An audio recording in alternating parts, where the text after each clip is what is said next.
Bonjour, bienvenue à tous et à toutes. Ici Édouard Andrew Joseph et je suis avec ma co-animatrice. Jessie Charles. Yes. Donc, c'est un autre épisode pour le tournant. Puis aujourd'hui, on a reçu deux intervenants, intervenantes de qualité. Puis on a pu avoir un échange comme édifiant avec eux. Et je suis persuadé que les gens qui vont écouter cet épisode-là vont être touchés puis vont ressortir avec des bonnes pistes de solutions. Puis, si je commence avec les points importants, je dirais, les pratiques à prioriser en intervention ont été abordées. Puis, j'ai trouvé que c'était très important. Puis, ça outille les intervenants à venir et même des parents qui pourraient se demander comment je dois m'y prendre avec mon enfant. Donc, je trouvais que les pratiques à prioriser en intervention et dans la relation d'aide, c'était vraiment intéressant. Puis, également, ils ont nommé les raisons du pourquoi dès le début de l'entrevue. Pourquoi la relation d'aide les intéresse, qu'est-ce qui les a attirés vers ça. Puis j'ai trouvé leur réponse très intéressante. Ouais. Puis c'est ça, puis de mon côté. Puis si je demande toi, Jessie, qu'est-ce que tu as aimé de l'entrevue? Mais en fait, l'entrevue elle-même était super riche. On a pu en apprendre non seulement sur leurs expériences passées, sur leur perception de l'intervention, sur des choses qu'ils peuvent faire ou qu'on ne devrait pas faire en intervention, donc qui devraient être faites et qui ne devraient pas être faites en intervention. Je pense que ça nous a permis de mieux comprendre c'est quoi l'intervention proximité. Alors, vraiment, là, je vous invite à regarder cette entrevue-là pour en savoir beaucoup plus sur leur travail et surtout leur présence dans ce programme-là et la pertinence de leur travail pour les jeunes. Yes. Donc, merci beaucoup. Puis, on vous souhaite bonne écoute. Yes. Tu préfères le confort, les gens qui réussissent sont ceux qui travaillent fort. C'est quand t'es inconfortable que tu grandis, le soleil revient toujours après la pluie. Donc, bonjour, re-bienvenue à tous et à toutes pour un autre épisode du projet Le Tournant. Donc, je vous rappelle que le projet Le Tournant, c'est vraiment pour sensibiliser, éduquer et toucher les gens, les outiller pour ceux qui peuvent faire face à de la délinquance ou de la criminalité. Et ça s'adresse aux parents, aux jeunes, aux intervenants qui veulent aider ou qui veulent comprendre un peu plus tous les enjeux liés à ça. Donc, re-bienvenue à tout le monde. Et je me présente encore, Édouard Andrew Joseph, animateur. Et je suis avec ma co-animatrice. Jessie Charles. Yes. Et aujourd'hui, on y va vraiment du côté de l'intervention. On a deux personnes que moi, je considère qui sont des experts de leur domaine, qui ont le cœur à la bonne place et qui essaient vraiment d'aller au-delà de ce qui a déjà été fait pour amener l'aide aux gens qui en ont besoin. Donc, je suis vraiment content de les recevoir aujourd'hui. Aujourd'hui, nous avons Bert et Noémie. Donc, bonjour. Bonjour. Comment ça va aujourd'hui? Ça va bien. Ça va bien, merci. Écoute, j'ai été rarement présenté comme ça, merci. C'est bon, ça fait. Merci à vous pour le travail que vous faites avec notre jeunesse, nos futurs adultes de demain. Donc ça, faut pas prendre ça pour acquis, faut le souligner, je trouve. Puis je suis vraiment content de vous recevoir aujourd'hui. Si je commence la première question, en quelques mots, si je peux vous demander de vous décrire, donc qui est Bert, qui est Noémie? Moi, je vais me présenter. Mon nom est Bert Pierre. Je travaille depuis présentement 15 ans en intervention.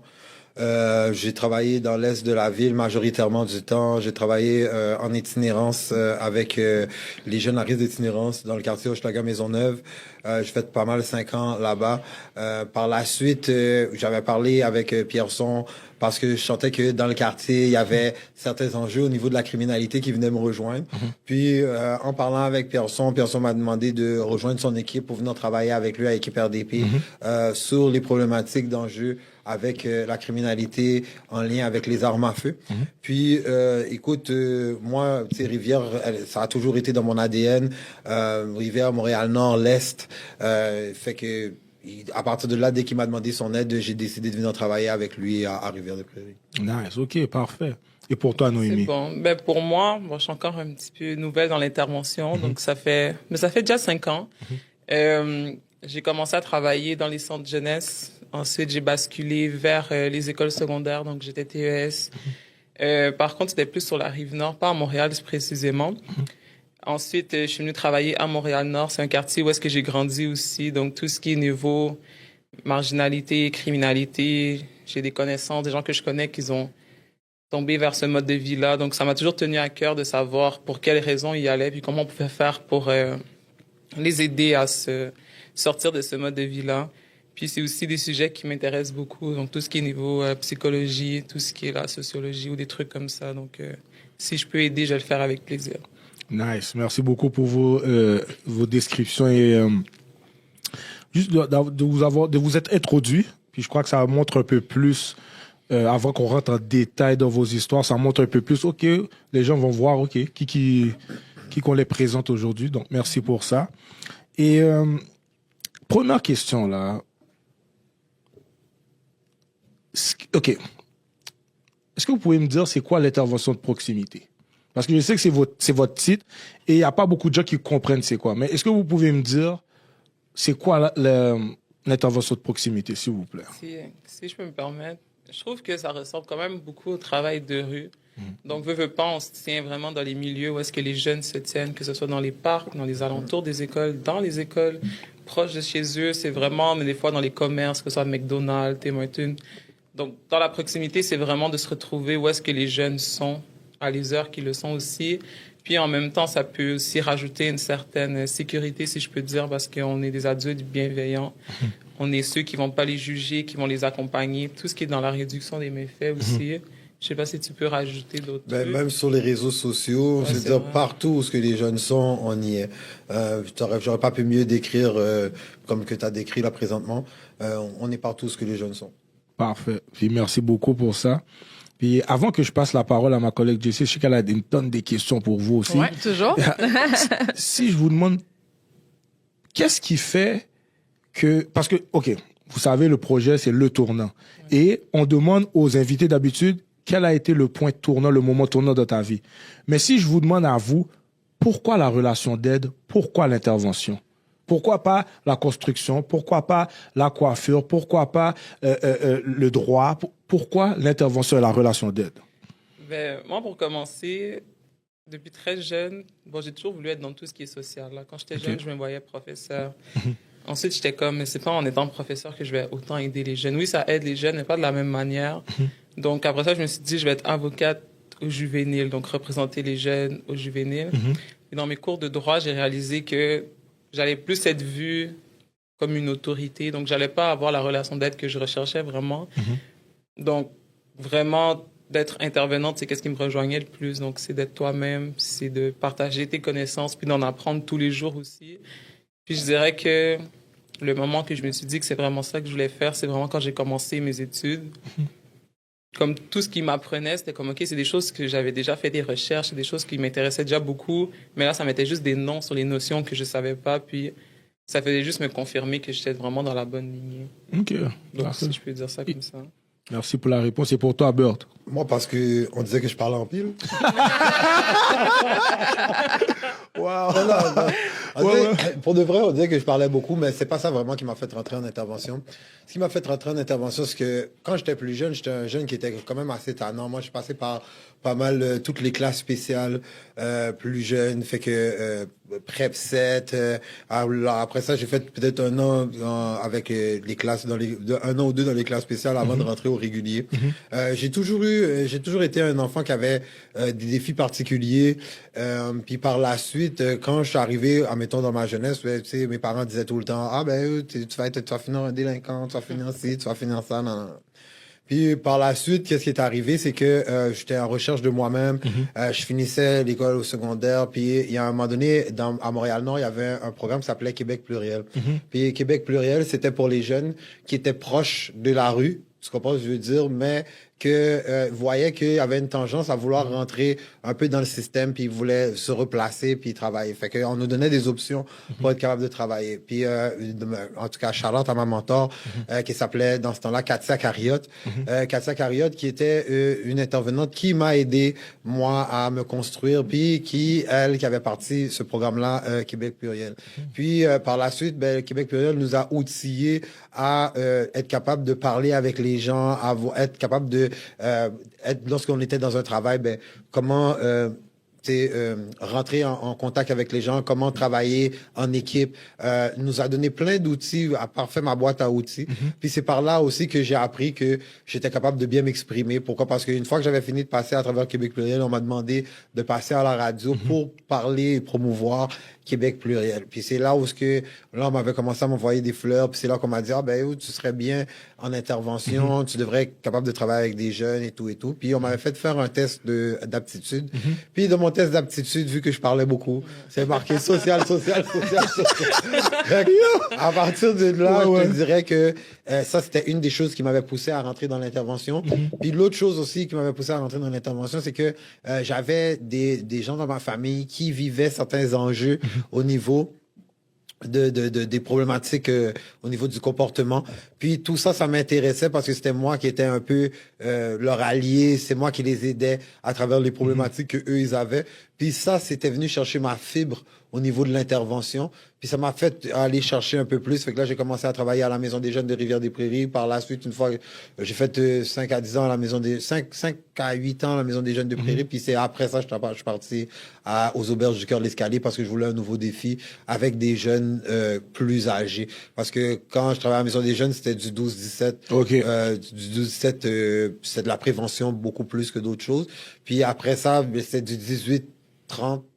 Jeune adulte, début de comme ça. Exactement, avec des problématiques un peu plus lourdes. OK. Avec des problématiques d'itinérance, drogue, puis là, tous les autres problèmes. Mais juste vite, m'arrêter sur quelque chose que tu as dit que je trouve intéressant, c'est, dans le fond, toi, le fait que tu aidais des gens qui, justement, avaient des enjeux, des difficultés, tu t'es dit, OK, j'ai besoin de comprendre un peu plus. Oui, donc, tu as été outillé pour être capable de bien les servir, dans le fond. Exactement. Nice, OK, c'est bon. OK. Puis toi, si je résume aussi, depuis que tu es jeune, tu t'es dit, moi, je veux aider. Je veux être dans un domaine qui me permet d'aider les gens. Ouais. Nice, OK, ça, c'est très bon, ça. OK, merci. Intéressant. Donc là, tu nous as parlé, vous nous avez parlé justement de c'est quoi l'intervention de proximité. Alors j'aimerais que vous puissiez nous dire dans vos mots, c'est quoi les défis et les enjeux principaux que vous relevez au niveau de vos interventions lorsqu'on parle d'intervention de proximité. Une grosse question, ça. Ouais. Attends, tu me laisses 3 secondes. Comme j'aime les poser.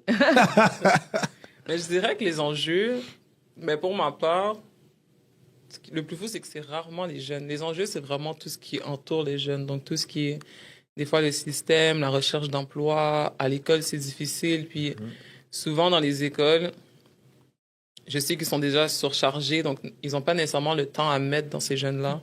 Donc, ils vont essayer de les mettre un peu gauche à droite. Puis, pour moi, l'école, ça reste que depuis très jeune, c'est là qu'on va. Donc, on doit quand même avoir un certain sentiment d'attache, mais si tu te fais bousculer droite-gauche, tu le perds, ce sentiment d'attache-là. Puis c'est aussi à ce moment-là qu'on perd les jeunes.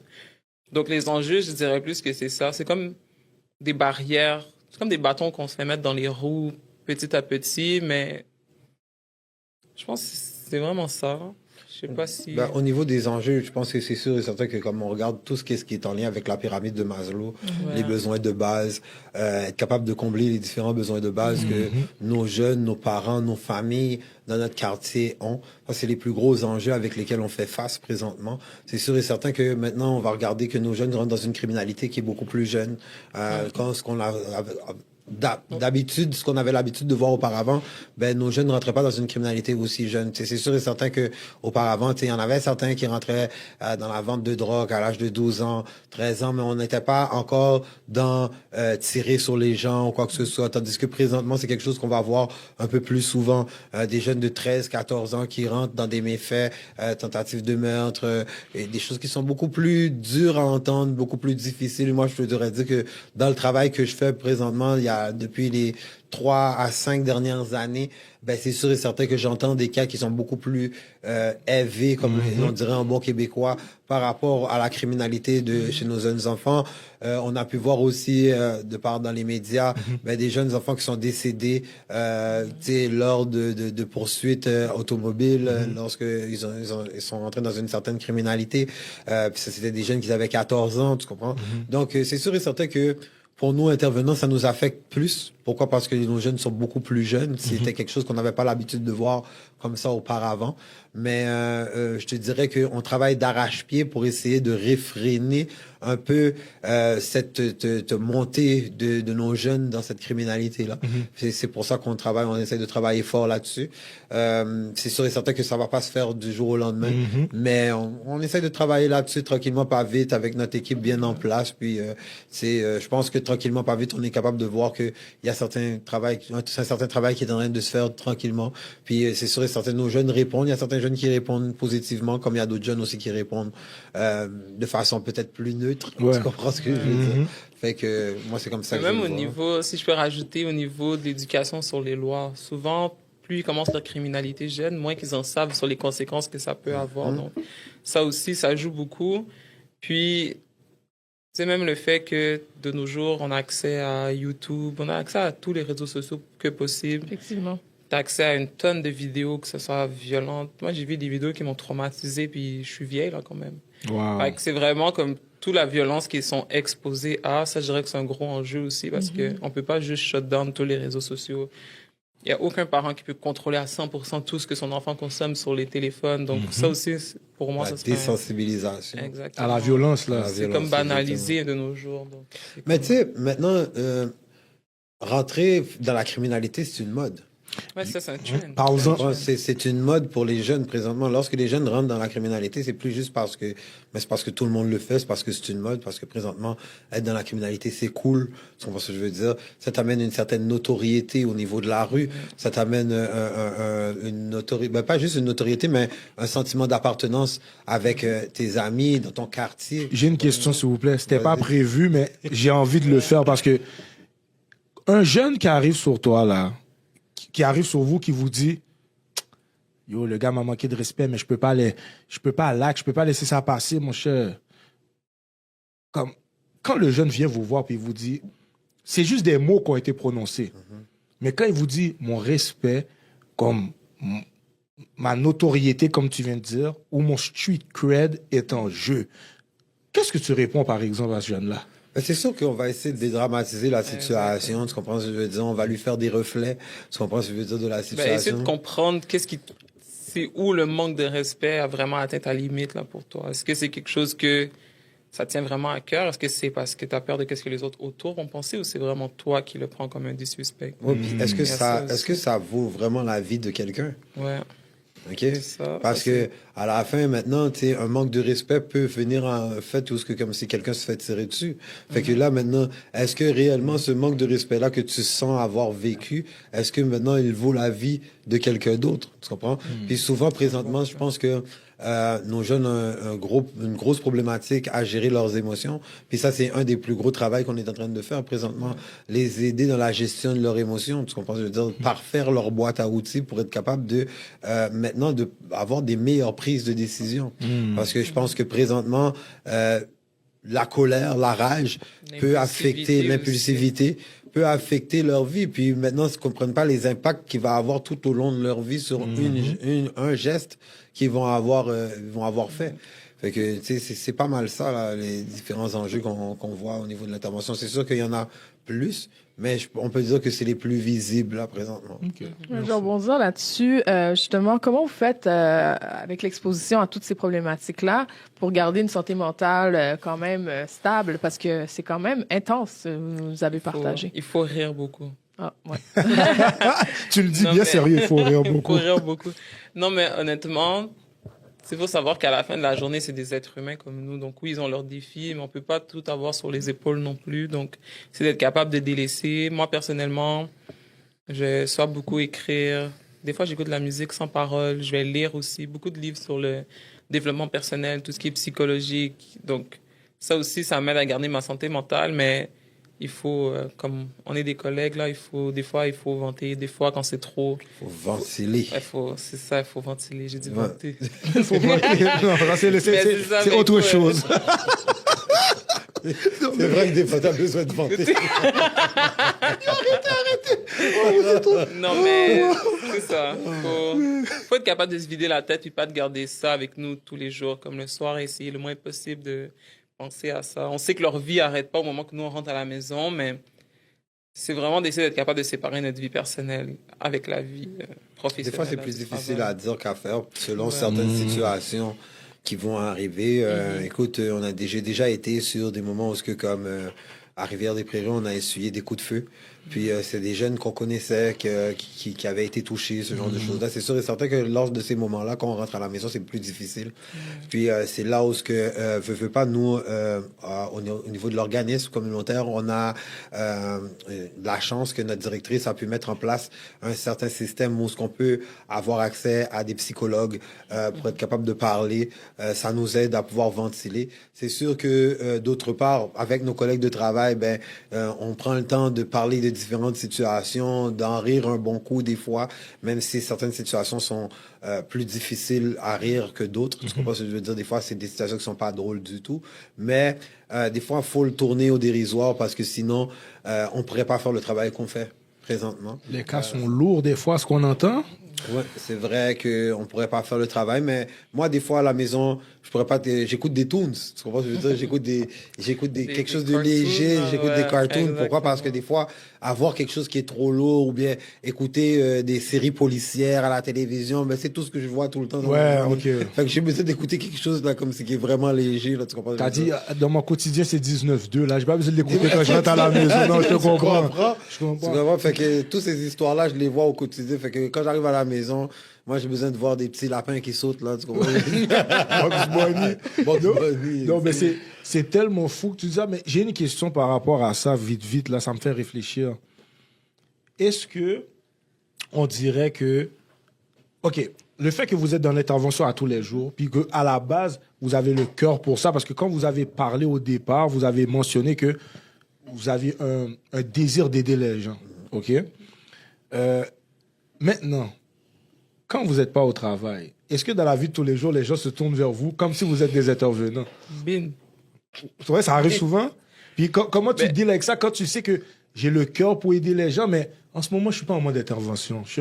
J'ai peut-être envie de relaxer, aller prendre Moi, une crème glacée. j'ai déjà dit à mon entourage que du moment que je rentre au travail, j'ai 1 heure tranquille. Là, comme, j'ai pas besoin qu'on me parle de problèmes, quoi que ce soit. Mais en même temps, je sais pas pour toi, mais moi, c'est tellement en moi d'être intervenante que des fois, je me retrouve à être intervenante avec mes amis, puis là, je me dis, OK, t'inquiète. Des Faut que je me formations calme. professionnelles. Exactement. Après, je suis comme, OK, non, je vais répondre comme une amie, je vais pas répondre comme une intervenante, mais en même temps, je pense que je veux pas, ça fait partie de nos valeurs d'aider les gens, donc qu'on le veuille ou pas, je pense qu'on va le faire. Mais je pense que c'est une énergie qu'on dégage. Aussi, Tu comprends, ouais. je veux dire, je pense que c'est une énergie qu'on dégage parce que des fois, même avant que je sois intervenant, j'étais dans les arrêts d'autobus puis les gens venaient me parler puis je me demandais pourquoi que les gens venaient me parler. Toi, t'es comme, yo, il n'est même pas 8h15, j'ai pas pris mon café. Est-ce que tu peux me donner une minute, là? Tu comprends? Mais ça veut dire que déjà, les gens se confient à toi. Oui, c'est ça, c'est pas ce que je te dis, je pense que c'est une énergie que tu dégages, puis les gens voient quelqu'un de bienveillant en toi, fait que vous sentent qu'ils peuvent venir te parler, puis moi, tu sais, c'est quelque chose que... déjà, je suis un gars qui parle en pile. Je pense que vous le savez. Comme on dit en bon québécois, il y a la jasette. C'est de la jasette, exactement. Fait que à la fin, des fois, il faut m'arrêter. Mais je pense que les gens voient ça comme quelque chose qui est le fun. Fait qu'on est capable de partager ensemble. Fait que du fait qu'on partage, les gens s'ouvrent. Puis ils sont capables de... Puis tu sais, des fois, juste un sourire. Hein, tu sais, je suis pas quelqu'un... Déjà, je suis quand même assez grand. Je peux être imposant. Je peux... Comme ma copine dit, tu fais peur des fois. Comment elle dit ça? Comment? Tu fais peur des fois. Il dit, moi, je pense que je fais pas peur. Puis j'ai de l'air gentil. Mais en tout cas, c'est pas tout ce c'est pas ce que je projette tout le temps.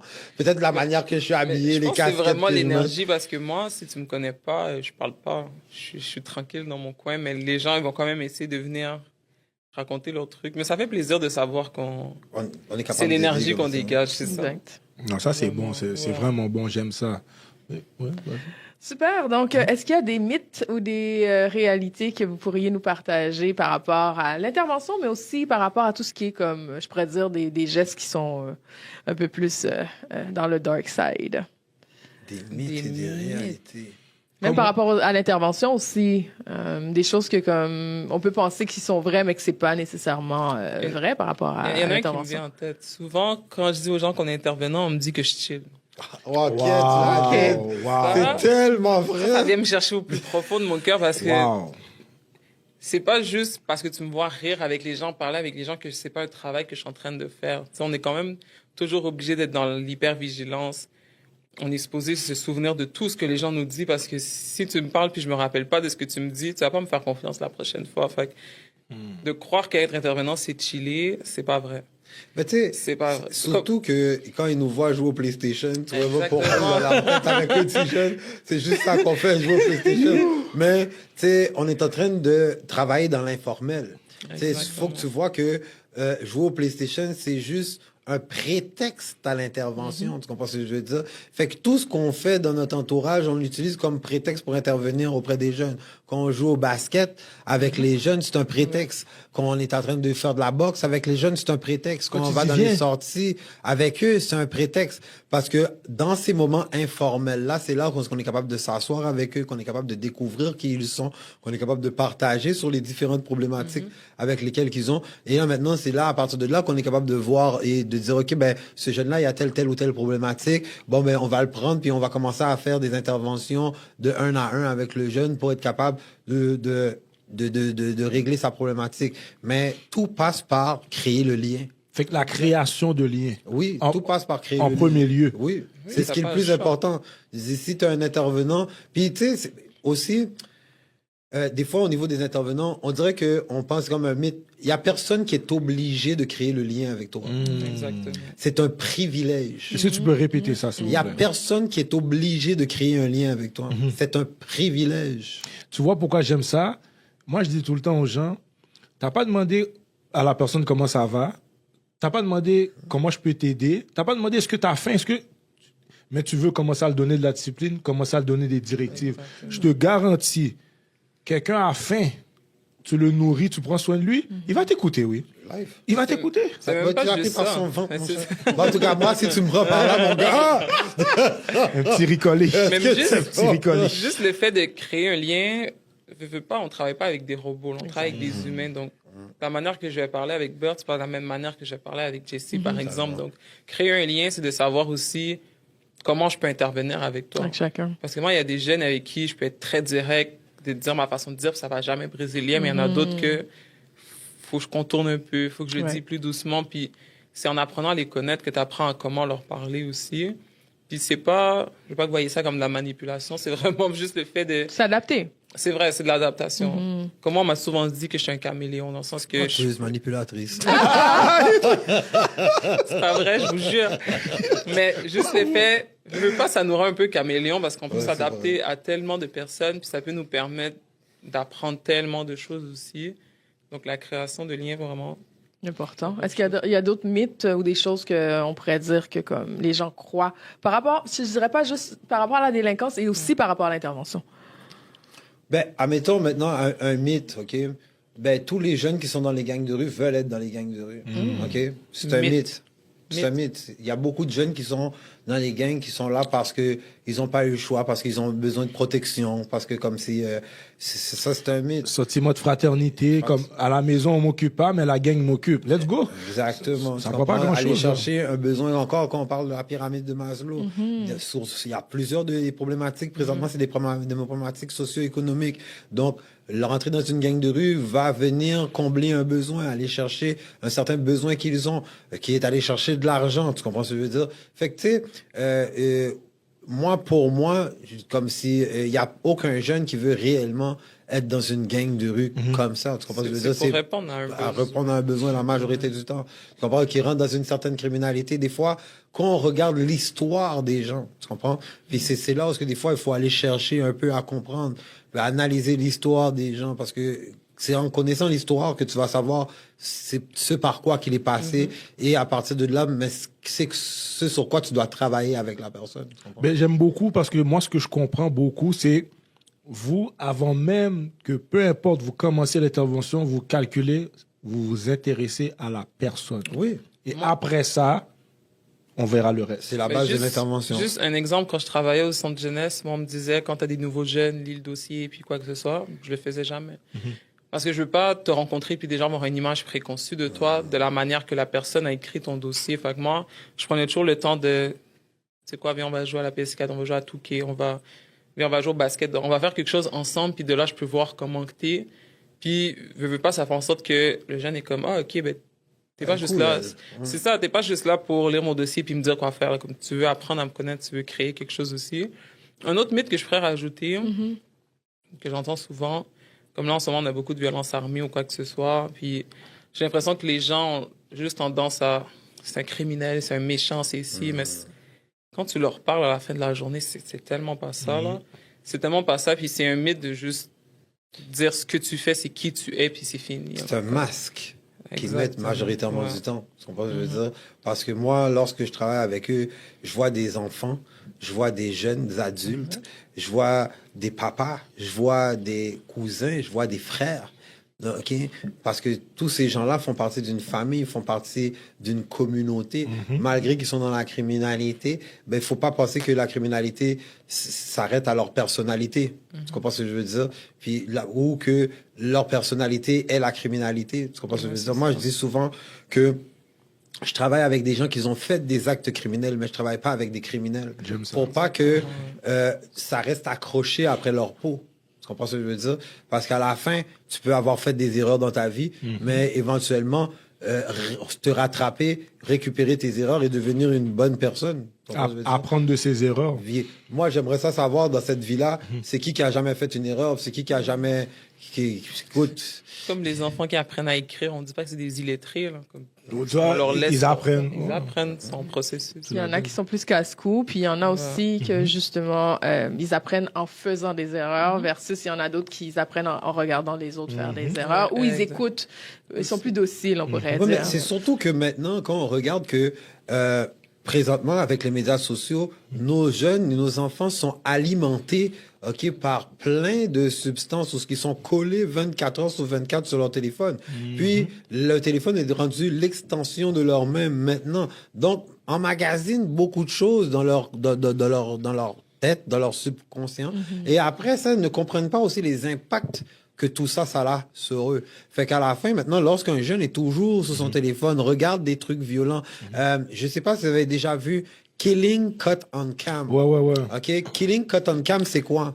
C'est aux États-Unis, c'est comme des gars qui sont à côté des dépanneurs ou dans des hoods, whatever what. Puis là, maintenant, il y a deux gangs rivales qui se voient. Puis là, les gars commencent à se tirer les uns sur les autres. Mais au début, là, quand tu regardes la première fois, là, tu sens que ton corps est en train de réagir à l'affaire parce que c'est intense. Là, tu vois les gars qui se tirent dessus, whatever what. Puis là, maintenant, tu es en train de réagir à ça. Après, ton corps commence à s'adapter à qu'est-ce qu'ils sont en train de voir. Et là, maintenant, ton cerveau commence à se dire, OK, moi, si j'étais dans cette situation-là, maintenant, comment que je ferais pour m'en sortir? Tu comprends? Fait que là, maintenant, ton cerveau rewire. Pourquoi? Parce que ton cerveau est en mode, maintenant, de toujours trouver des solutions. Tu comprends? Je veux dire, en mode survie.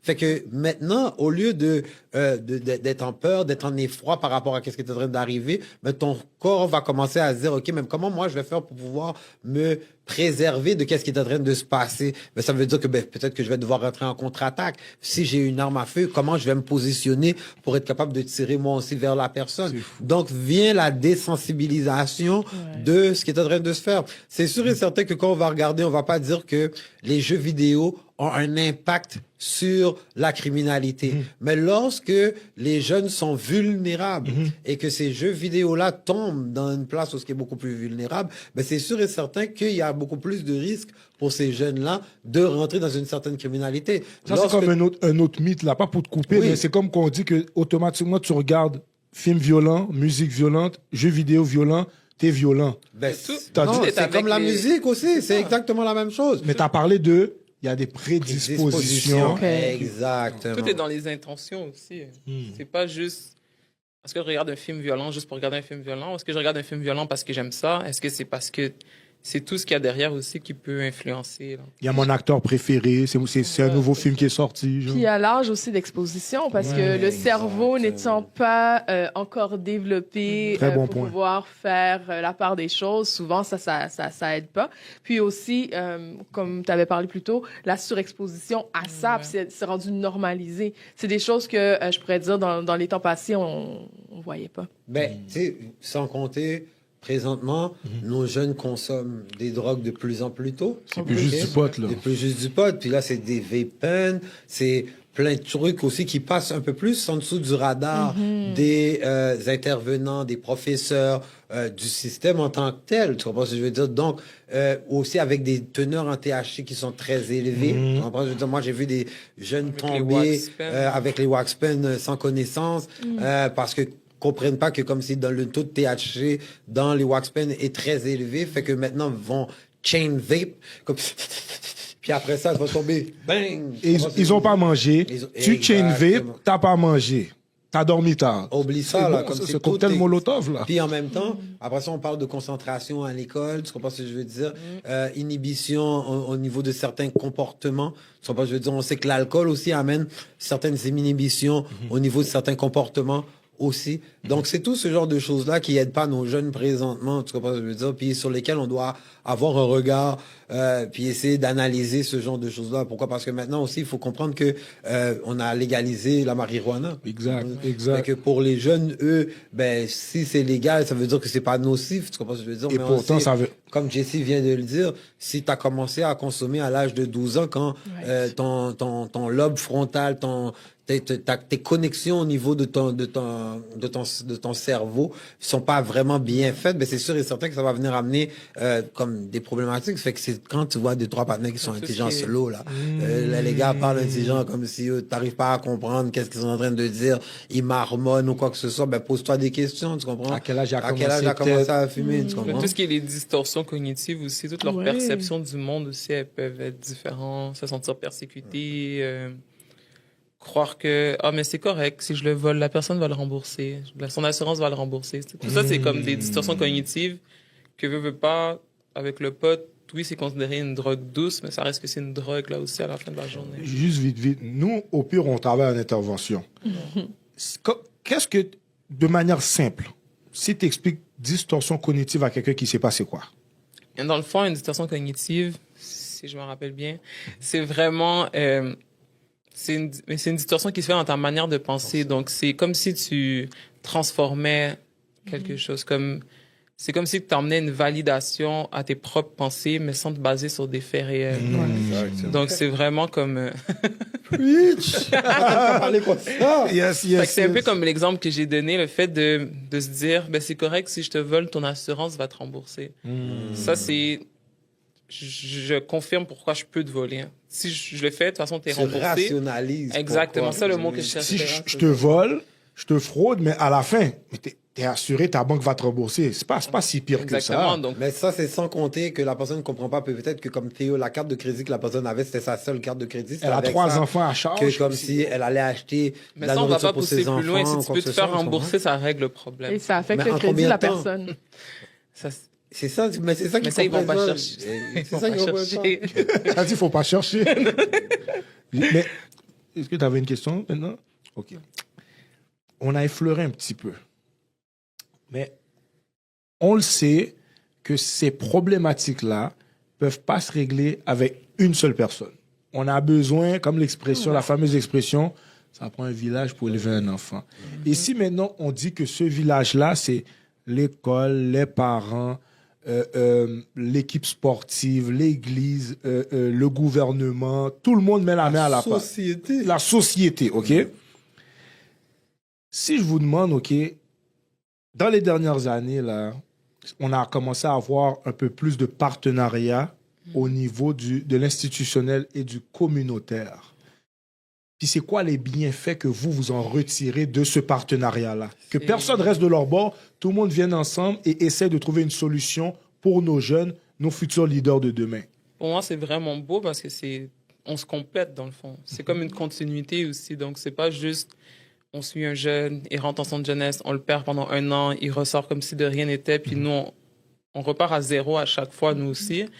Puis même dans les centres de jeunesse, les éducateurs, ils font un suivi avec les jeunes, puis du moment qu'ils sortent, ben c'est fini, bonne chance avec ta vie, tu comprends? Fait que le fait que nous, on peut être là avant, pendant et après, moi, je pense que ça peut juste ramener une sécurité à un jeune. Parce que le fait de toujours changer d'intervenant, toujours devoir répéter tes histoires à d'autres personnes, d'essayer de te faire comprendre, ça, ouais, c'est vraiment lourd. Puis à la fin, t'as pas envie de te confier, puis ça pour n'importe qui. Ouais. C'est drôle parce que hier, on était en train de faire une intervention avec un jeune. Puis il a répété exactement la même phrase. Oh, wow. Il dit, je dis, tu le sais, hein, on va être là avec toi. Ouais, je le sais, Bert. Tu vas être là avec moi pendant, avant et après. Non, oui, cette semaine, vraiment, c'est vrai. J'ai trippé quand il a dit ça parce que Oui. ça veut dire que c'est un message qui est rentré dans leur tête. Puis moi, j'adore ça. Pourquoi? Parce qu'auparavant, on n'avait pas cette latitude. OK? Pourquoi? Parce que tout le monde travaillait en silo. Puis de travailler en silo, ça va jamais aider à être capable de régler la problématique. Pourquoi? Parce que on travaille tout seul. Fait que où est-ce que moi, je peux amener le jeune ici, mais peut-être que Noémie peut le prendre puis l'amener plus loin, puis que toi, un jour, après, quand tu vas le prendre, tu vas l'amener encore plus loin encore. Puis c'est pas un concours de qui réussit à changer le jeune, hein, c'est comment on peut s'aider à En- faire Mais question, vous voyez ce que vous venez de dire?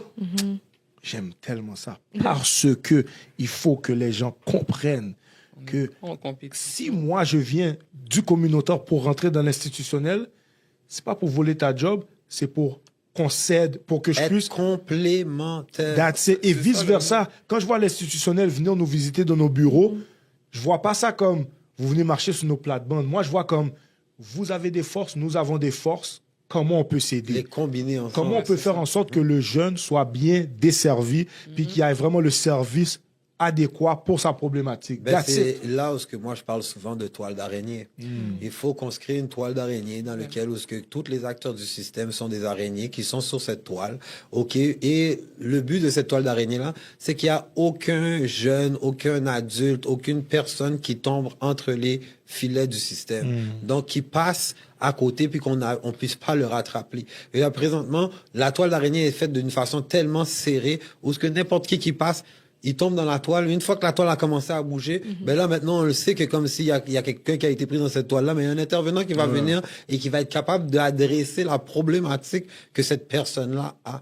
Donc, moi, je pense que comme si on gagne à être capable de travailler ensemble pour être capable d'aider notre communauté, d'aider notre population. Mais travailler en silo, ça va te prendre encore plus de temps et tout seul. Et à un moment donné, tu vas t'épuiser. Tu comprends ce que je veux dire? Pourquoi? Parce que la job, elle est lourde. Tu comprends? Je veux dire, moi, j'ai pas la prétention d'être capable de faire ce travail-là tout seul. Yo, ça amène à mon autre question. Et merci. Non, pour le vrai. Parce que le fait de parler avec vous, je réalise qu'il y a des questions que j'avais pas écrites, mais qui me viennent en tête. Let's go, mon Super. gars.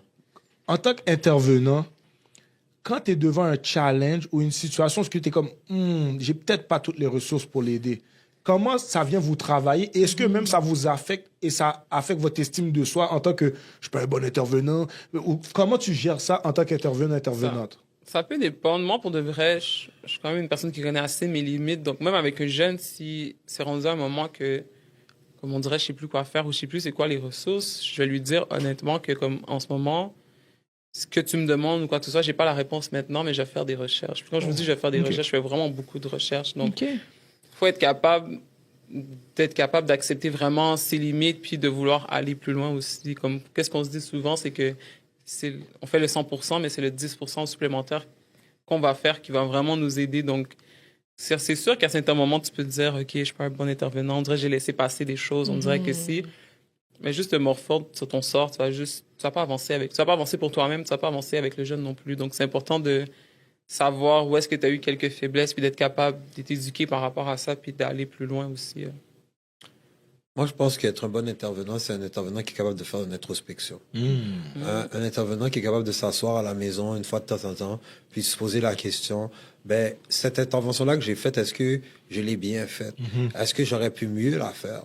Est-ce que, présentement, comment que je peux améliorer les différentes interventions que je veux faire? Puis peut-être qu'il n'y a rien à améliorer aussi pour l'instant, tu comprends ce que je veux dire? Puis comme on dit, on travaille pas avec des boîtes, on travaille avec des êtres humains, fait que ton intervention est toujours à être adapté aux différentes personnes avec lesquelles tu vas devoir interagir. Fait que le but est que moi, je parfais ma boîte à outils pour être capable d'outiller les gens alentour de moi le mieux possible. Mais est-ce que tu peux donner des outils ou conseiller des outils à des gens si tu n'as même pas essayé ces outils-là toi-même? Ben, c'est peut-être ça, des fois, tu vas pas les avoir essayés, mais tu peux savoir que ça a un bienfait quand même. Pourquoi? Parce que il y a des gens alentour de toi qui l'ont essayé, tu vois ce que je veux dire? Ou Parce de que, la admettons, quand on va recherche. parler Ouais. de, admettons, de psychologue. Tu comprends ce que je veux dire? Mais pendant un temps, on va le comprendre que dans nos communautés, les psychologues, c'est pas quelque chose qui est en vogue, là. C'est pas quelque chose qu'on va aller crier sur les temps. Oh, je vais aller voir un psychologue. Là, tes parents vont dire, mais t'es pas fou, pourquoi tu vas aller voir un psychologue? Parler de santé mentale avec la communauté noire, c'est toujours pas à la mode, mais ça devient de plus en plus acceptable. Si je peux dire ça comme ça. Exactement. Parce que comme on en parle un peu plus, on commence à démystifier certaines façons de faire, tu comprends ce que je veux dire? Mais c'est surtout que à la fin, on n'est plus comme nos parents. Nos parents, à la fin, eux, ils ont vécu une certaine vie, ils ont une certaine résilience. Nous, on est nés ici au Québec avec certaines problématiques qui sont différentes de choses, une résilience qui est différente de celle de nos parents. Puis, on a des outils aussi qui sont différents de celles de nos parents. Auparavant, là, quand on allait t'arracher une dent, OK, on t'anesthésiait pas. Tu comprends ce que je veux dire? Mais maintenant, il y a de l'anesthésie. Ouais. Est-ce que quand tu vas aller te faire arracher une dent, tu vas te faire sans anesthésie? Non, moi, je le fais comme dans le bon vieux temps. Ah ouais? Ils sont donnes. Non, mais je comprends ton point. À la fin, maintenant, le temps évolue. Alors, pourquoi pas utiliser qu'est-ce qu'on a mis pour nous présentement pour être capable d'aider les gens à moins souffrir? OK? Parce que quand on t'a donné l'anesthésie, c'était pourquoi? C'est pour que tu souffres moins. Fait que maintenant, si je suis capable de donner des outils pour être capable de descendre ton stress, pour être capable de descendre ta détresse émotionnelle, pour être capable de descendre ta détresse psychologique, ben, à la fin, maintenant, ben, tout le monde est gagnant. Puis peut-être que, comme les petits jeunes disent, c'est ça qui va empêcher qu'ils aillent crash out. Allez, crash out! Mais là, pour de vrai, tu as dit un bon point parce que la remise en question, moi, je pense que c'est la qualité que chaque intervenant devra avoir parce que on va jamais avoir la vérité absolue, on va jamais avoir réponse à toutes les questions, mais du moment que le soir, tu es capable de te demander est-ce que c'était une belle intervention? Puis si tu réalises que c'est pas une bonne intervention... Allez t'excuser! Ouais, exactement. Allez t'excuser! Puis c'est comme ça que les gens vont croire que mais si je m'excuse, je perds ma crédibilité, mais au contraire... C'est là que le jeune va... Exactement. Il va voir que tu es vrai. Il va voir que, comme, OK, tu n'essaies pas juste d'avoir raison, tu veux vraiment mon bien dans quelque chose. Ben, dans bon, tout, ça. en fait. Mais tu sais, hein, c'est souvent aussi que les adultes qui sont alentour d'eux ne s'excusent pas souvent. Right. Les adultes sont Ramener souvent... un bol de nourriture, c'est pas dire pardon. Par le fond. Tout se guérit par le fond. je vous fais perdre les Mais c'est tellement vrai. C'est son half-edge qui parle, là. C'est trop vrai. Et je sais, C'est à 53%. il n'y a pas de... Tu sais, je sais que j'ai été méchant avec toi. Est-ce que tu as faim? La nourriture est prête. Non, descends, viens manger. J'ai fini de te battre. J'ai un bol de riz là sur la table. Viens manger. C'est tout chaud. Viens. Oh, man. C'est beau qu'on est capable d'en rire un peu, mais c'est là qu'on réalise que même les parents, même certains qui veulent bien faire, ils s'y prennent mal. Mais l'intention est quand même bonne. Tu comprends, je veux dire, mais dans le temps, des fois, c'est comme ça que nos parents, eux, ils avaient été éduqués. C'est comme ça qu'on leur avait montré. Puis c'est la seule chose qu'ils connaissaient à ce moment-là. Puis c'est pour ça que, tu sais, des fois, j'ai appris à pardonner mes parents aussi par rapport à certaines actions qu'eux, ils avaient posées dans leur jeunesse. Ben, pourquoi mon père m'a toujours dit, il n'y a pas de livre pour être parent. Tu comprends ce que je veux dire? On apprend sur le tas avec notre expérience, puis on devient parent. Tu comprends ce que je veux dire? Mais tu viens de dire quelque chose que ça, à chaque fois que je l'entends, je dois dire shout-out, respect, dédicace à ceux qui sont capables parce que c'est pas facile. Quand tu es capable de pardonner quelqu'un qui te demande pas pardon, c'est un autre niveau de guérison, là.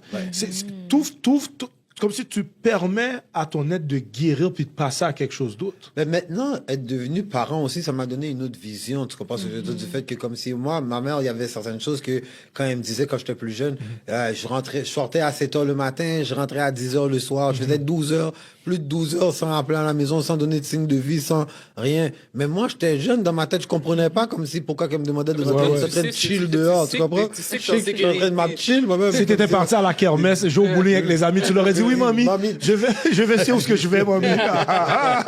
Fait qu'à la fin, tu sais, quand tu parles avec ta mère, quand tu parles avec...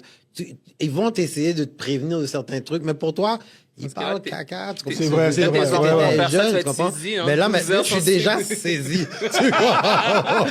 Je suis déjà saisi parce que déjà, maintenant, je rencontre ce genre de choses-là. Mais maintenant, tu sais, du fait que je travaille avec les jeunes, ben, ma boîte à outils, elle est déjà un peu plus faite. Fait que maintenant, je suis capable de décoder un peu qu'est-ce que nos parents, comme si, essayaient de nous dire. Puis maintenant aussi, de passer un message peut-être un peu moins sévère tu comprends, à mes enfants, tu comprends, être capable de quand même les discipliner, avoir une certaine droiture dans qu'est-ce que je veux qu'ils fassent, mais de comment qu'on passe le message, tu comprends, je veux dire, pour que les messages soient mieux entendus par nos jeunes et soient moins moralisateurs. Parce que quand l'enfant sent que tu es toujours en train de le moraliser, ben c'est sûr et certain que comme s'il va pouvoir il va sentir qu'il va vouloir se repousser de toi, tu comprends? Mais à la fin, je pense qu'on a de 0 à 12 ans pour être capable de créer un lien significatif avec notre jeune avant que le jeune commence à regarder ses pairs. Tu comprends ce que je veux dire? Parce que de 0 à 12 ans, il va regarder ses parents, il va vouloir créer les liens avec toi. Mais après, il va se détacher de ses parents pour commencer à aller créer des liens avec ses pairs. Maintenant, c'est sûr et certain que tu seras plus... j'étais son papa comme si qu'il regardait puis qu'il était fier de moi. Là, maintenant, il va te trouver comme le petit grand monde un petit peu emmerdant qui parle en pays. Tu comprends ce que je veux dire? Et comme tu as dit, à cet âge-là, c'est pas tes parents que tu regardes. Moi, pour de vrai, je connais pas beaucoup de jeunes qui... Yo, mes parents, c'est les plus cool, là. Comme il y a des parents, il y a des parents fraîches. Non, il y en a... Il y en a des frères. Moi, je sais. Moi, je suis un parent fraîche. Moi, je suis un parent fraîche aussi, je sais déjà. Mais le truc, c'est que... On va demander à vos enfants. Selon qui? On va demander à vos enfants. Yo, on va demander à Mia, bien aller. Yo, moi, tu vois, je demande à mes Mia, filles, tu peux là. laisser en commentaire la réponse. Est-ce que papa écoute pour de vrai? Comme Kodak a dit, I hope so. J'espère qu'ils vont parler en bien de papa. Mais Je vais faire des fois un petit peu, là. Mais... yo, je vous C'est dis... question de principe. On a pas le choix. Non, mais t'as pas le choix. Je te dis, je t'aime mon amour, bonne journée devant tes amis à l'école, t'as pas le choix de le prendre. Est-ce que tu comprends? Je viens aussi par ça. Mais, tu sais, blague à part, moi, c'est en vieillissant, j'ai commencé à avoir une admiration pour le parcours de mes parents et de respecter leur struggle, les points difficiles de leur parcours, tu comprends? Mais quand j'étais jeune, comme Tupac est fraîche, Denzel Washington est fraîche, pas mamie, papi, pas maman puis papa. Mais en grandissant, j'ai fait comme, waouh, comme, t'as laissé la dictature, t'as laissé la chaleur, tu vas dans un arbre, tu prends un mangue quand tu veux, t'as pas de loyer à payer à chaque mois. T'es venu dans le froid pour donner une meilleure opportunité à tes enfants. Fait que ça fait en sorte que, oui, t'as des erreurs que t'as faites, que je suis comme, c'était so-so, mais je suis capable de dire, faut pardonner, man. Faut pardonner, puis respect aux parents. Puis maintenant, je regarde mes parents comme, yo, c'est mes parents. Mais plus jeune, j'étais comme, c'est beau, là. Moi, j'aime pas mentir, je suis honnête avec vous. J'étais comme, c'est mes parents. Maintenant, je suis comme, yeah, c'est mon père, c'est ma mère. Mais en même temps, tu vois, moi, je pense que moi, c'est l'amour de ma mère qui m'a sauvé. Tu comprends ce que je veux dire? Du fait que si, admettons, ma mère était toujours présente et des fois, ma mère avait une certaine problématique avec son dos, c'est ce qui faisait que, du fait qu'il y avait certaines problématiques avec son dos, qu'elle avait certaines problématiques avec son dos, ben, elle restait souvent à la maison, OK? Puis, mais du fait qu'elle restait à la maison, ben, ça lui permettait de toujours nous recevoir après l'école, qu'il y ait toujours une présence à la maison pour nous recevoir et tout. Fait que ça nous permettait de nous avoir une meilleure surveillance. Tu comprends ce que je veux dire? Fait que, Supervision, en fait. Supervision, exactement. C'est vraiment ça. Ouais. Fait que là, à partir de là, qu'est-ce qui est arrivé? C'est que moi, j'avais pas peur de la police. J'avais cette espèce de... comme j'étais Superman, il n'y avait rien qui pouvait m'arriver, tu comprends, à ce moment-là, tu comprends? Mais quand il est 2h du matin, puis que comme si tu es en train de te promener dans la rue, puis là, ton téléphone, dans ce temps-là, c'était un pager, là, je vais te montrer mon âge. Les jeunes, allez Google ça, un pager, ça ressemble à quoi? Quand l'affaire vibrait dans ta poche, là, tu vois le numéro de chez toi, tu dis en mode 911, là, tu dis get, tu grattes ta tête, là, tu rappelles à la maison, Bird, t'es où, hein? Allez, ça. En tout cas, fais une place, là, dans la toilette de la personne où tu étais là pour tout dormir dans la toilette, OK? Reviens pas. J'ai mis la chaîne dans la porte, là. Tu vas dormir dehors. Et mettait ses limites claires. Live. Fait que là, maintenant, veux pas, même si tu pensais aller faire quelque chose d'un petit peu fucked up, mais du fait que elle avait appelé, ben là, tout de suite, ça ramenait un peu la raison derrière moi. T'avais cette crainte-là de décevoir décevoir ma mère. Puis moi, la seule chose que j'avais, c'est comme si j'avais peur que comme si ma mère vienne me voir à la cour avec des menottes dans mes mains. Tu comprends ce que je veux dire? Ouais. Ben, si c'était avoir peur des gens ou avoir peur de la police, c'était pas ça ma première crainte. Tu comprends Mais ce que je cette veux dire? peur, est-ce qu'elle existe encore? Moi, je pense que pour certains jeunes, oui. Mais je pense que pour certains autres, elle est à recréer. Parce que tu sais pourquoi j'aime ça? Moi, c'est parti, c'est revenu. C'est parti, c'est revenu. Quand j'ai recommencé à prendre mes sens, j'ai dit, je peux pas parler comme ça à mes parents, et je peux pas penser comme ça de mes parents, mais encore moins, je peux pas cracher sur l'investissement qu'ils ont fait. Parce que ma mère m'a toujours dit, par exemple, yo, Je m'en fous que tu ne deviennes pas le millionnaire. Est-ce que, quand je vais partir, je vais être sûr que tu es à tes affaires, tu es un homme respectable, tu prends soin de tes enfants, tu prends soin de ta femme, tu prends soin de la société. C'est juste ça qu'elle calcule. Mais qu'est-ce que les jeunes ont besoin aussi, c'est de la confiance de leurs parents. Comme moi, une phrase que mon père m'a toujours dit, puis ça m'a vraiment toujours marqué, là. Merci, papa. Très jeune, il m'a toujours dit, je te fais confiance jusqu'à preuve du contraire. Nice. Fait que des fois, même si j'allais faire des conneries, bon, je sais pas la plus délinquante. Si j'avais été un petit garçon pour de vrai, peut-être j'aurais. Oh, papa. À la place de Noémie Noé, comment tu dis ça? Non, mais parce que des fois, si c'était que rentrer tard ou faire des conneries, j'avais toujours cette phrase-là qui roulait dans ma tête. Je te fais confiance jusqu'à preuve du contraire. Puis je voulais pas montrer le contraire. Exact. Je voulais montrer que ouais, je peux être fiable, puis tu peux me faire confiance. Puis le fait qu'il y avait cette ouverture-là, ça l'a beaucoup aidé aussi. Et puis il y a certains jeunes que très rapidement, les parents, souvent, c'est pour protéger leur enfant, mais ils leur laissent pas cette confiance-là. Ils ont besoin de se développer par eux-mêmes parce que si tu les laisses dans un cocon, puis les parents s'en vont un jour, on va tous décéder un jour, mais l'enfant, après ça, il sait plus quoi faire. Il n'y a plus de moyens parce qu'il n'a pas été habitué de prendre soin de lui tout seul. Mais prendre soin de lui tout seul, ça ne veut pas dire de le laisser tout seul à 100% non plus. C'est de lui laisser la place d'être lui-même, de l'outiller à distance, puis de toujours pouvoir lui dire comment, OK, là, tu as fait une erreur, mais la prochaine fois, tu vas être capable. Puis comme, Faire confiance à la vie. C'est ça, faire confiance en la vie, mais donner cette confiance-là à leur enfant aussi, moi, je pense que c'est important. J'ai pas encore d'enfant, là, fait que je sais pas, mais je me dis que c'est important. Tu sais, des fois, c'est sûr et certain que tu vas sentir que c'est difficile, mais de la même façon que des fois, quand mon fils, il tombait par terre, puis quand tu le regardes, puis là, que tu es étonné, ben, c'est sûr qu'il va se mettre à pleurer. Oh, j'aime ça. Tu le regardes, tu te dis, c'est comme il va se mettre à pleurer, mais si tu le regardes, puis tu te dis, ah, Coco, bravo, quoi que ce soit, puis là, tout d'un coup, son vibe, il change. Mais c'est vrai, c'est vrai. Fait que ça va toujours être comment que toi, tu vas le percevoir, comment tu vas réagir par rapport à ce que ton enfant a fait. C'est sûr et certain que moi, je vais toujours dire à mes enfants, je dis, l'action que tu as posée, je l'aime pas et je l'accepterai pas. Tu comprends ce que je veux dire? Puis je vais jamais être down avec ce que tu es en train de faire. Mais toi, en tant que personne, je vais t'aimer tout le reste de ta vie parce que tu es mon fils. Tu comprends ce que je veux dire? Peu importe ce que tu vas faire, tu vas rester mon fils, je vais t'aimer. Je vais pas aimer les actions que tu vas faire. Mais toi, ta personne, je vais toujours t'aimer. Tu comprends ce que je veux dire? Tu viens de mes entrailles, tu viens de mon ADN. Fait qu'à la fin, je vais pas te repousser. Tu vas être en prison, je vais venir te voir, mais tu vas comme si subir les conséquences de tes actes. Tu vas assumer la conséquence de tes actes. Ça va pas enlever l'amour que tu as pour lui, mais tu peux pas le sauver de ses actions non plus. Faut qu'il mon assume. fils va rester mon fils. Tu comprends ce que je veux dire? Mais je vais toujours lui dire que je vais pas, les actes que lui, il a fait, ben, si je suis en accord avec, je serai en accord parce que les actes sont positifs, mais si les actes sont négatifs, mais je vais lui nommer que je suis pas en accord avec les actes, mais indépendamment de sa personne. J'aime beaucoup ça. Puis avant qu'on se quitte là, si je vous demande les points, les pratiques à prioriser en intervention, c'est quoi que vous priorisez quand vous intervenez auprès de jeunes? Je sais que vous intervenez auprès de toutes les sortes de jeunes, mais là, on parle précisément de ceux qui peuvent être marginalisés, aux prises avec la délinquance ou la criminalité. Écoute active. Écoute active, puis ne pas juger. Comme même que ce soit dans ton non-verbal, il faut que tu sois le plus neutre que possible parce que souvent, ils se font déjà juger pour les actes qu'ils commettent. Puis si on fait juste partie, si on est juste un de plus qui les juge, ça va juste les freiner. Donc, être le plus neutre, accepter, écouter qu'est-ce qu'ils nous disent. Puis, c'est vraiment la clé. Puis encore une fois, la création de liens. C'est d'essayer de comprendre qui tu es derrière l'acte que tu as fait aussi. Et tout le contexte qui était autour de toi du moment que tu l'as fait. Donc, ça serait un point. Puis des fois, c'est de se rappeler aussi que on a déjà été jeunes. On a déjà été incompris. On a déjà été les gens qui parlaient bizarrement, qui parlaient mal, puis qui n'avaient pas leur place, qui étaient un petit peu les bras trop longs, les jambes trop longues. Les yo. Où se placer, où se positionner dans cette vie-là. Tu comprends ce que je veux dire? Puis une fois que tu es capable de se mettre un peu dans cette position-là, ben, tu vas être capable de te mettre à leur place. Moi, c'est toujours ça que je me rappelle. Comment que, quand moi, j'étais jeune, j'étais un peu incompris.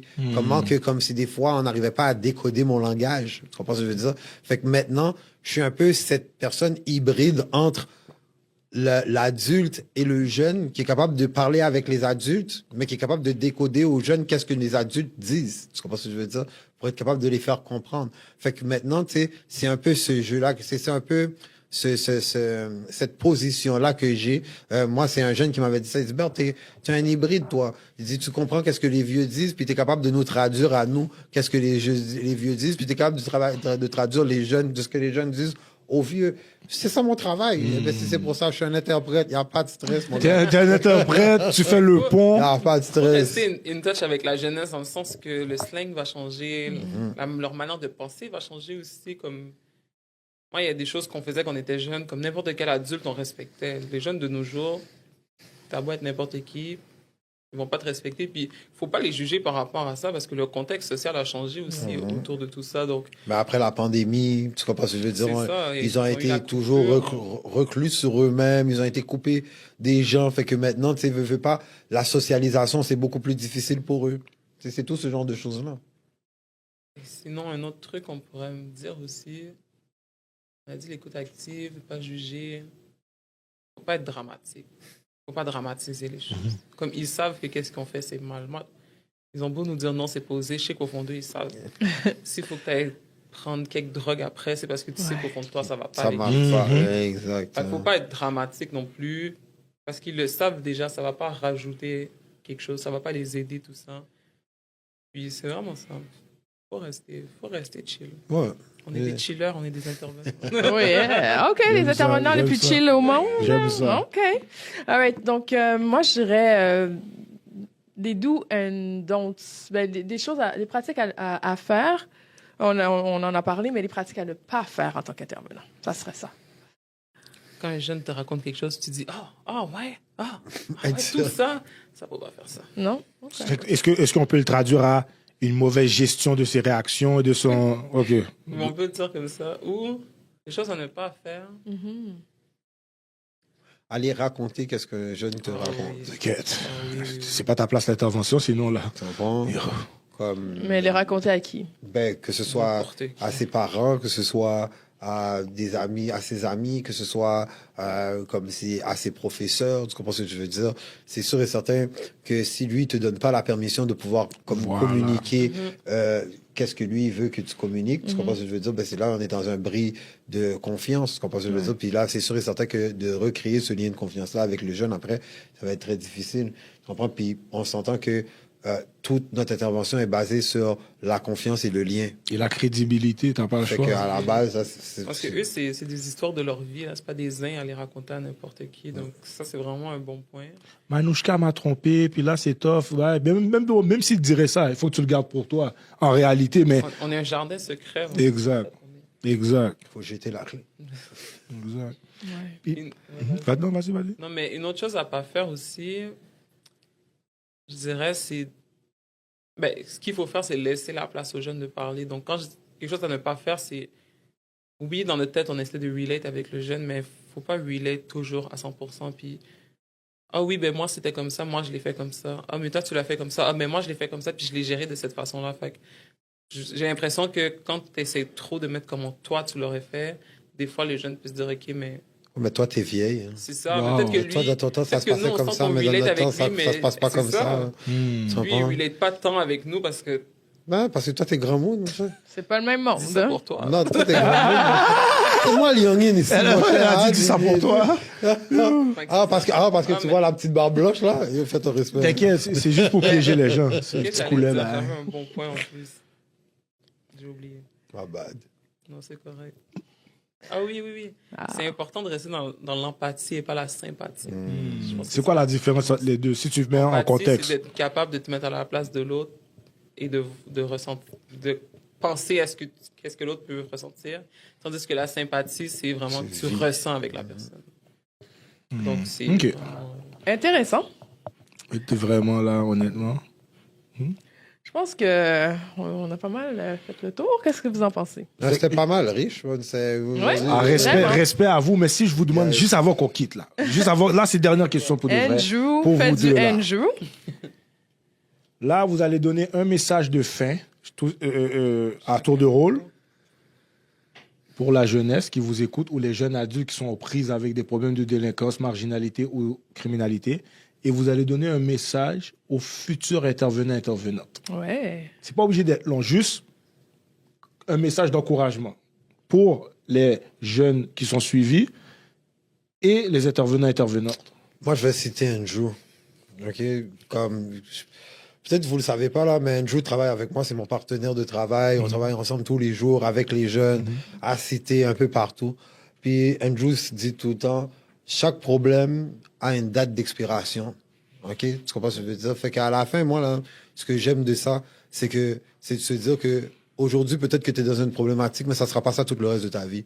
Éventuellement, un jour, ça va changer. Puis donne-toi le temps de laisser les choses changer. Puis des fois, le changement, ça prend du temps. C'est pas quelque chose qui va durer en l'espace de 1 minute. C'est sûr et certain que présentement, on est dans la génération micro-ondes. Ils veulent tout de suite maintenant. On veut pas prendre le temps de cuisiner. Ça, on veut c'est juste vrai. le temps de réchauffer les affaires. Pip, 1 minute, c'est chaud. Fait que on est ailleurs Tellement maintenant. vrai, Mais ça. prenez votre temps. Vous allez voir, ça va changer et les choses vont évoluer vers le mieux. Ça va jamais, c'est jamais toujours que du négatif. Je dis, après la pluie vient le soleil. Moi, c'est ça que je dirais. Regardez, restez focus. Des fois, d'avoir des routines. Moi, la routine, pour moi, j'ai quelque chose quand j'étais jeune, je voulais rien savoir de la routine. Plus je vieillis, plus je comprends que la routine, c'est quelque chose qui est hyper important. Tu comprends ce que je veux dire? Définitivement. Avoir une bonne routine de vie, être capable d'aller s'entraîner, bien manger, bien dormir, comme c'est avoir une bonne hygiène de vie. C'est ça qui va nous aider à pouvoir avancer. Mais c'est ce que je souhaite à nos jeunes. Nice. Merci. Moi, de mon côté, qu'est-ce que je pourrais dire aux jeunes, c'est que c'est pas une fatalité. C'est pas parce que tu as fait une erreur 1 fois, 1000 fois que comme c'est la fin pour toi. Et aussi, quelque chose que j'aime beaucoup dire, c'est que c'est toujours être confortable d'être dans sa zone de confort, mais pour avoir la vie que tu veux réellement, tu n'as pas le choix de sortir de cette zone de confort-là. Parce que cette zone de confort-là va juste te faire rester dans le trou que tu es en ce moment. Puis, comme on a dit, tu as besoin de changement, tu as besoin de voir plus loin. Puis, il faut arrêter de penser juste à demain. Là. Il faut que tu te projettes dans 2 ans, 3 ans, 5 ans. Il y a une phrase que j'ai vue dans un film, j'ai oublié c'est quoi le film, là, mais ça disait « Parce que qu'est-ce que je fais maintenant va me permettre d'avoir une vie meilleure. Ça, c'est quelque chose à garder dans sa tête beaucoup. Donc, ayez pas peur d'agir, de changer votre mode de vie, de faire des efforts. C'est inconfortable, mais juste pour avoir une vie plus confortable après. Donc, juste allez-y. Puis c'est ça. Puis aux futurs intervenants, Aux futurs intervenants, Soyez prêts. vous avez de la job. Faites-les pas peur, là. On a besoin de renfort. Mais là. tu sais, qu'est-ce qui arrive là-dedans, c'est que moi, je pense que si tu as le cœur à la bonne place, OK, si ton désir est d'aider, si ton désir est de ramener quelqu'un à évoluer vers quelque chose de positif, mais je pense que tu vas toujours être à la bonne place.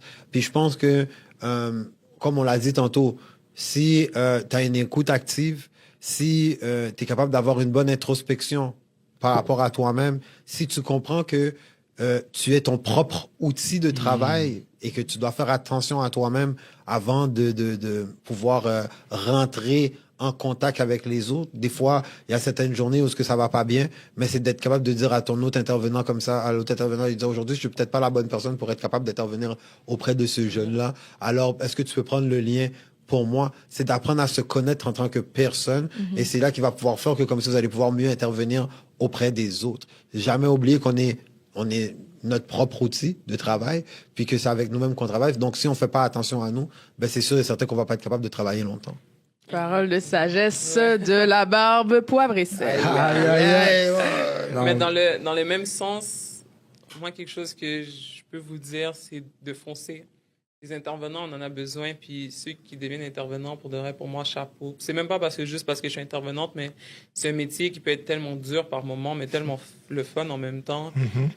T'en apprends autant sur toi-même que t'apprends beaucoup de choses en faisant ce métier-là, puis aie pas peur de poser des questions. Donc, sois toi-même, mais fais pas juste vouloir rester toi-même aussi, parce que tu vas évoluer. Donc, il y a des choses qui vont te choquer, mais faut pas que tu aies peur d'en parler, faut pas que tu aies peur de poser des questions, puis plus tu en apprends, plus tu vas juste être mieux outillé pour les aider. Donc, moi, je vous dis de foncer, de faire qu'est-ce que vous voulez faire, puis allez-y, on a besoin de vous. Yes. On a besoin de gens là, dans notre équipe. Ah, c'est bon. Gros merci, encore une fois. Je savais que ça allait être une grosse entrevue. On s'est amusé, mais on a pu décortiquer des trucs. Puis je sais que les gens qui vont regarder ça, ça va les aider. Donc, merci encore, guys. Donc, c'était... Merci à vous, guys. Ouais, merci Ah, ça fait beaucoup. plaisir, ça fait plaisir. Merci, Jesse. Bienvenue. Merci, Andrew. Yes. Donc, On était là pour un autre épisode du projet Le Tournant et je vous dis à la prochaine. Si tu te lances, il y aura des moments intenses, des secousses et des turbulences. Il faut que tu prennes ça posé, t'inquiète, tu vas y arriver. Regarde-toi dans le miroir, faire le 180 degrés. La vie c'est pas lancer compte, mais ça compte seulement si tu te lances. Il y aura des moments intenses, des secousses et des turbulences. Il faut que tu prennes ça posé.